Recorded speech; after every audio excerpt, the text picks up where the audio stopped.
Assalamualaikum warahmatullahi wabarakatuh. Masih ketemu lagi dengan aku, Arda Andika Pradana. Jadi dalam video kali ini aku bakalan ngejawabin pertanyaan-pertanyaan yang sudah teman-teman tanyakan di tab komunitas YouTubeku ya. Jadi ini adalah Q&A seputar kalistenik dari aku pribadi ya teman-teman. Dan di sini udah ada 10 pertanyaan, lumayan. Nanti bakalan aku jawab satu persatu. Dan aku minta kepada teman-teman apabila jawabanku nanti kok berbeda dengan pendapatnya orang lain, itu mohon dimaklumi karena ini berdasarkan pengalamanku pribadi. Dan ketika nanti pertanyaan dari teman-teman kok tidak bisa dijawab dengan singkat, aku juga bakalan bikinin video tutorialnya di next video ya teman-teman. Oke, langsung aja kita mulai pertanyaannya dari yang pertama. Pertanyaan yang paling singkat adalah, Bang, lu olahraga kalistenik udah berapa tahun? Aku mulai kalistenik, mulai rutin itu sekitar bulan Maret 2016. Jadi kalau dihitung-hitung berarti 2016, 2017, 2018, 2019, 2020, 2021 dan 2021 ini sudah menginjak bulan Juni, berarti aku sudah jalan sekitar 5 tahun di olahraga kalistenik ini. Pertanyaan yang kedua dari Komang Cuta, apakah kalau kita bisa front lever bakalan bisa planche juga? Dan satu lagi, Bang, gue stuck di one leg front lever, gimana biar kuat full front lever? Terima kasih. Oke, jadi front lever dan planche itu dua skill yang berbeda.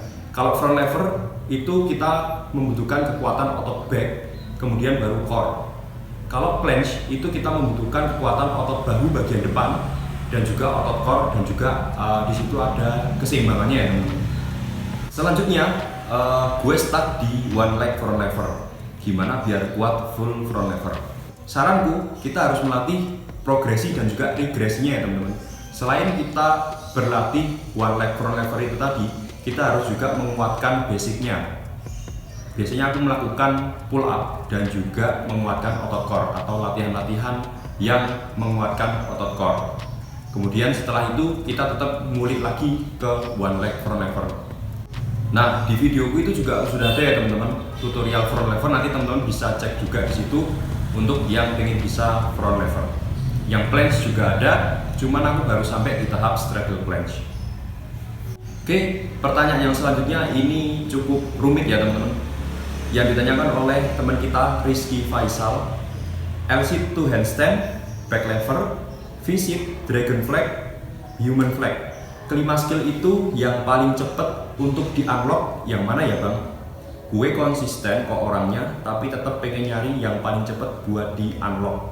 Plus urutin juga Bang, mana yang paling cepet dan mana yang paling butuh waktu lama. Oke.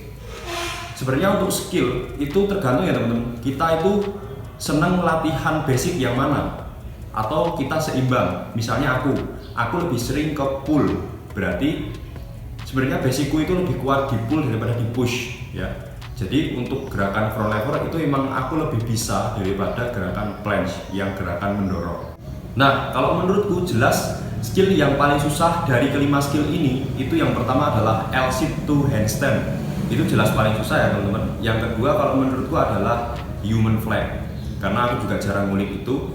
Yang ketiga kalau menurutku adalah V-sit, karena V-sit selain membutuhkan kekuatan dan juga dia membutuhkan fleksibilitas yang baik. Yang keempat adalah dragon flag, karena aku juga jarang latihan itu.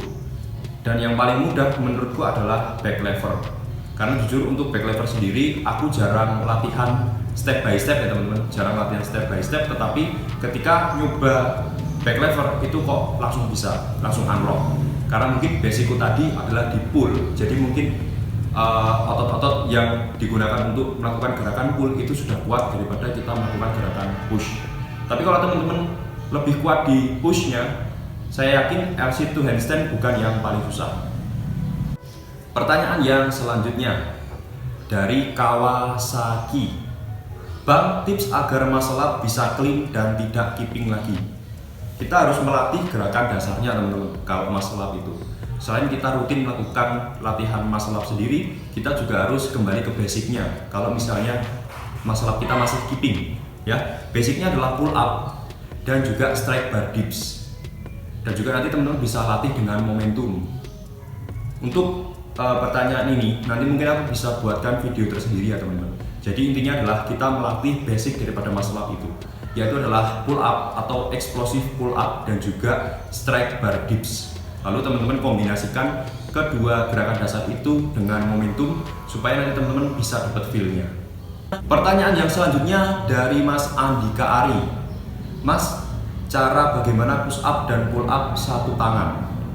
Kalau untuk melakukan push up dan juga pull up satu tangan, itu kita harus melatih gerakan dasarnya dengan baik juga ya teman-teman. Contohnya untuk melakukan pull up, one arm pull up, itu kita harus bisa melakukan slow push up dengan clean, minimal adalah 10 kali.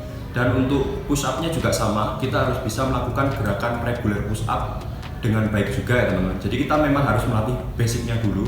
Nah, untuk pertanyaan yang ini, biar jelas, besok juga aku bakalan bikinin video tutorialnya buat teman-teman yang ingin bisa one arm push up dan juga one arm pull up.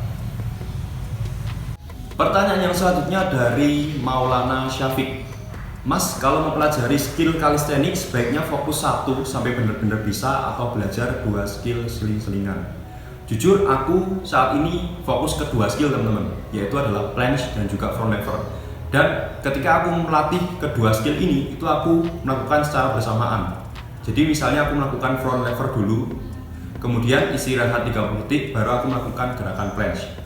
Nah, itu bisa dilakukan, jadi kita bisa melakukan secara fokus satu skill, atau kita bisa melakukan fokus ke 2 skill. Tapi kalau saranku pribadi, kita jangan lebih dari 2 skill teman-teman, karena nanti bakalan nggak efektif banget. Menurutku ya, itu nggak akan efektif untuk melatih lebih dari 2 skill calisthenics. Jadi maksimalnya adalah 2 skill dan itu boleh dilakukan secara bersamaan. Pertanyaan yang selanjutnya dari No Name. Cara buat parallel push up versi elu gimana bang? Yang pertama kita harus menyiapkan bahan-bahannya dulu teman-teman. Kayu yang tidak terlalu keras tetapi kuat untuk digunakan. Kemudian kita harus mencari ukuran-ukurannya di Google, di YouTube atau dimanapun yang ukuran standar teman-teman. Jadi supaya kita nanti ketika buat sendiri itu harapannya kan lebih murah kan teman-teman. Tetapi ketika lebih murah kok tidak enak digunakan, itu menurutku sama aja. Jadi kita harus mencari tahu juga ukuran standarnya itu berapa supaya nanti kita bisa membuat alat yang lebih murah dan juga lebih nyaman untuk digunakan.